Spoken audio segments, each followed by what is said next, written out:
Hello, this is Professor Sarabia, and in this video, I want to go over Chapter 11, which is all about speaking to inform, and it is also the first speech requirement in this class, or the first big speech requirement in this class. So I thought that it is important if I go over this chapter with you.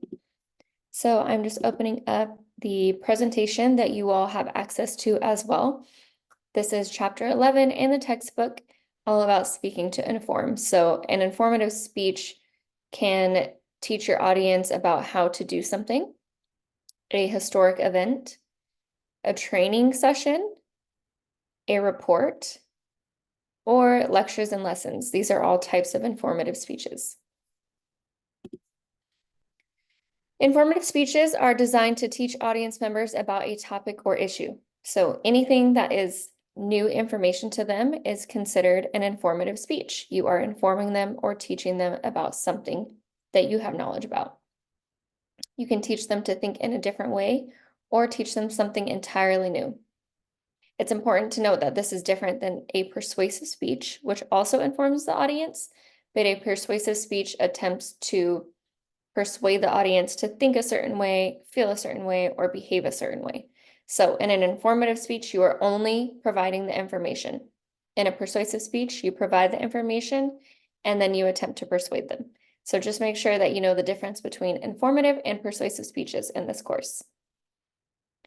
Informative speeches are typically about objects, people, events, places, processes, anything like that that is teaching your audience something. There are three goals of informative speeches. The first one is to communicate new and unfamiliar information.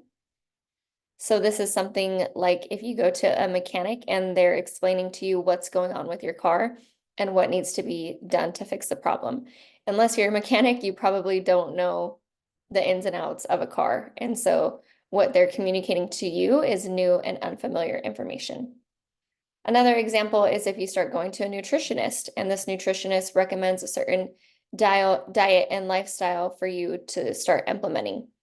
And they're probably informing you about different foods or food groups and the nutrients that you might not already know about. So that is also new and unfamiliar information. The next goal is extending what the audience already knows. So this is possibly something that they know a little bit about, but you are informing them with more information on that same topic.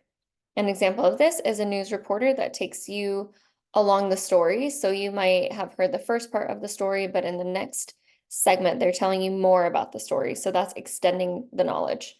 Number 3 is updating old information. An example of this is when COVID first happened in March of 2020, what we were being told was, what was breaking news in the moment, and it kept getting updated pretty much daily, especially monthly and now yearly. This is 3 years later. We are 4 years later. And so what we know about COVID now is a lot different than what we knew in March of 2020. So that is updating old information.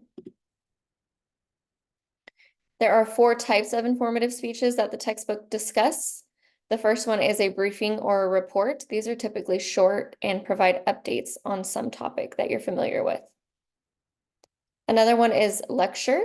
These are longer than briefings and are instructional. This is what I'm doing now. This is considered a lecture. Demonstrations are another one. This is a how-to speech on using a particular object or doing an activity. And then the last one is training presentation. These are typically for employees who enter new workforces. During your first week or 2, you tend to complete trainings. There are examples of each of these below, so make sure that you familiarize with examples of these 4 types of informative speeches. Moving on to organizing and outlining your informative speech. There are always 3 parts to any speech, especially in this class. It's important to know that and remember that. The first is the introduction. This is where you set up your speech. The body is the second part, and this is where you give us all that information and evidence that you have on your topic. And then the third part is a conclusion. This is where you recap and summarize everything that you just talked about, and you conclude your speech. In the introduction, you want to pull in your audience and grab their attention with an attention getter. So you can use a dramatic story, an interesting quote, or even a joke. That is just something that's going to get your audience's attention and make them think, ooh, what are they going to talk about? I want to tune in and listen in. An example of this over to the right in the little text bubble is if I were giving a speech on lying, I could start my speech by saying, did you know that 60% of people can't get through a 10-minute conversation without lying? And then you just stop there and you let the audience ponder, like, wow, 60% of people can't not lie in a 10-minute conversation. That's pretty high and that's pretty crazy. And I'm interested and I want to hear more about this information. That's just an example there. In the introduction, you also want to preview what's to come. So you tell us the thesis statement for your speech, which I like to think of as a one-sentence summary of your speech. If you could summarize it in one sentence, what would that be? And that's your thesis statement.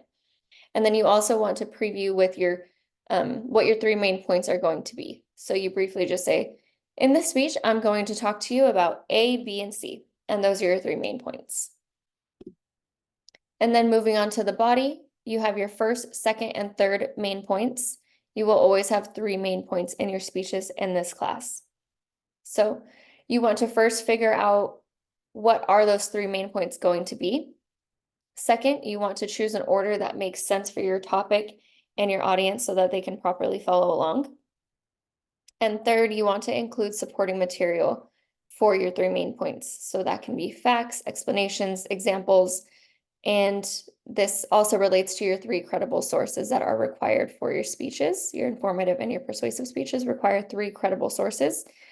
This is where those 3 credible sources come into play. You want to use supporting material or evidence from those 3 sources to back up what you're saying in your 3 main points.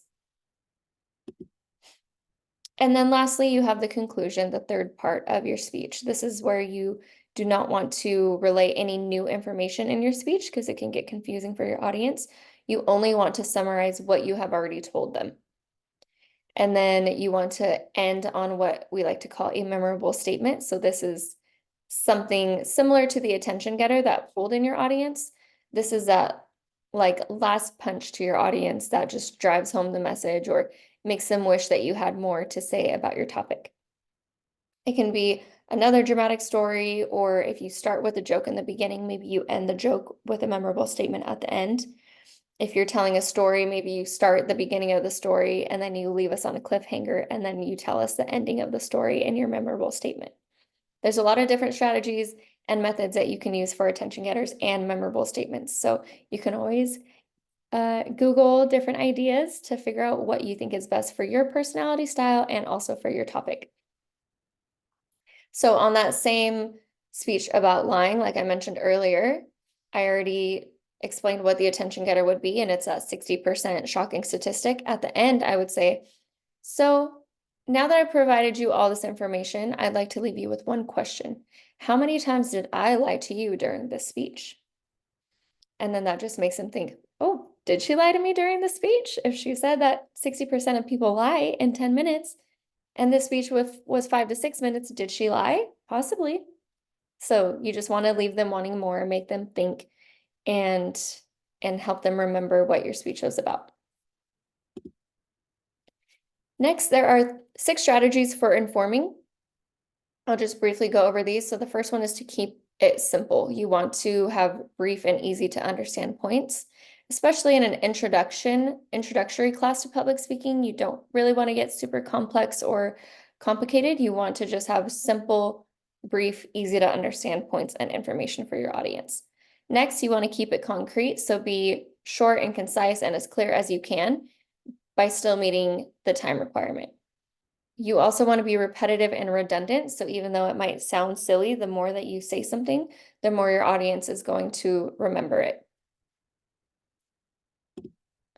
And then the last 3 strategies, elicit active responses. So it is a little bit different in a video format than it would be in person, but you can ask a question to your audience in the beginning. And let's say you want to ask them, how many people have been to Disneyland? Well, you want them to raise their hands, right? So that you know if they've been to Disneyland or not. So you would say, how many of you have been to Disneyland? Go ahead and just raise your hand if you've been to Disneyland before. And so you're showing them what you want them to do, raising their hand. and then you invite them to raise their hand to participate in the question. And then you want to use relevant and relatable examples. The best way to get your audience to understand something is if you can make it relevant to them and relatable to them. So stimulate past memories that you think we all have as maybe children, or relate your topic to something familiar that you think the general public would know about. And lastly, use transitions and signposts. We will learn more about these in another chapter, but it's super important to signal when you're moving from point to point so that your audience and myself can follow along. So transition words link your points together, and signposts will signal your main points. So you always want to, at the top of a main point, introduce it by saying, first, let's begin by talking about blank. Second, let's move on to blank. And lastly, let's end with blank. So we all know that that was your first, second, and your third main point. So that is all about chapter 11 and speaking to inform. If you have any questions, please reach out to me, and just know that before your informative speech is due, I do provide an outline guide for you. So I try to make it as easy as possible for you to follow the outline, know exactly what I expect of you in your presentation. And, you want to make sure you have all of the elements that are required in your outline, and that will really set you up to give a great speech and get a great grade. So I will always provide more information before the assignment is due, but if you have any questions after watching this video, then please reach out and I will help answer those for you. Thank you. Bye.